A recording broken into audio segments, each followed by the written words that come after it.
বেশ কিছুদিন পরে আমি আপনাদের সম্মুখে প্রথমেই আমি আসন্ন ঈদ আজহা উপলক্ষে সকলকে আপনাদের মাধ্যমে ঢাকাবাসীকে অগ্রিম ঈদের শুভেচ্ছা জানাই।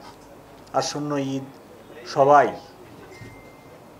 আনন্দ ঘন পরিবেশে উদযাপন করুক, আমি সেই আশা পোষণ করি।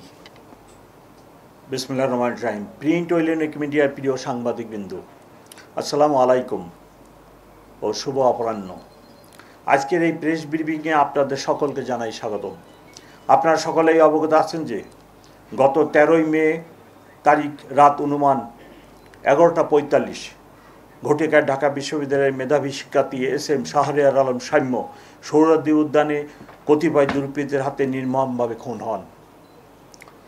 ঘটনার সংক্ষিপ্ত সংবাদ প্রাপ্তির পরপরই ডিসি রমনা সহ শাহবাগ থানার পুলিশ ঘটনাস্থল পরিদর্শন করেন।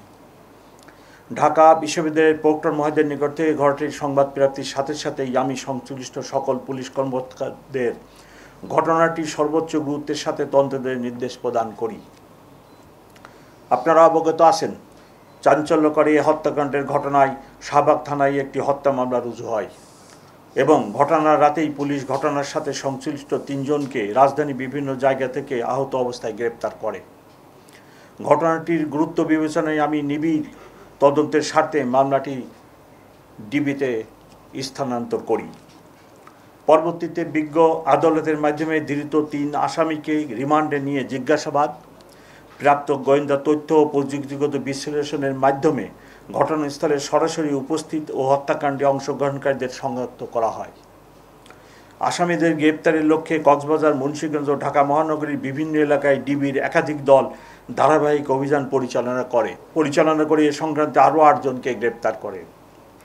গ্রেপ্তারকৃত হলেন রাব্বি, কবুতর রাব্বি, 2 মেহেদি, 3 পাপেল, 4 রিপন, 5 সোহাগ, 6 রবিন, 7 হৃদয়, 8 সুজন সরকার। গ্রেপ্তারকৃত আসামি মেহেদির দেখানোর মতে সোহরাওয়ার্দী উদ্যানের 3 নেতার মাজারের সন্নিকটে মাটি চাপা দিয়ে লুকিয়ে রাখা অবস্থায় হত্যাকাণ্ডে ব্যবহৃত 2টি সুইচ গিয়ার চাকু উদ্ধার করা হয়। গ্রেপ্তারকৃত আসামিদের মধ্যে এখন পর্যন্ত 2 জন ফৌজদারি কার্যবিধি 164 ধারা অনুযায়ী বিজ্ঞ আদালতে স্বীকারোক্তিমূলক জবানবন্দি প্রদান করে। এই ঘৃণিত হত্যাকাণ্ডে জড়িত আসামিদের দৃষ্টান্তমূলক শাস্তির লক্ষ্যে মামলাটির সুষ্ঠু তদন্ত নিশ্চিত করা হচ্ছে। সম্ভাব্য দ্রুত সময়ের মধ্যে মামলাটির তদন্ত প্রতিবেদন বিজ্ঞ আদালতে দাখিল করা হবে এবং আমাদের পক্ষ থেকে দ্রুত গতিতে এই বিচার কার্য সম্পন্ন করার জন্য সকল উদ্যোগ আমরা গ্রহণ করব।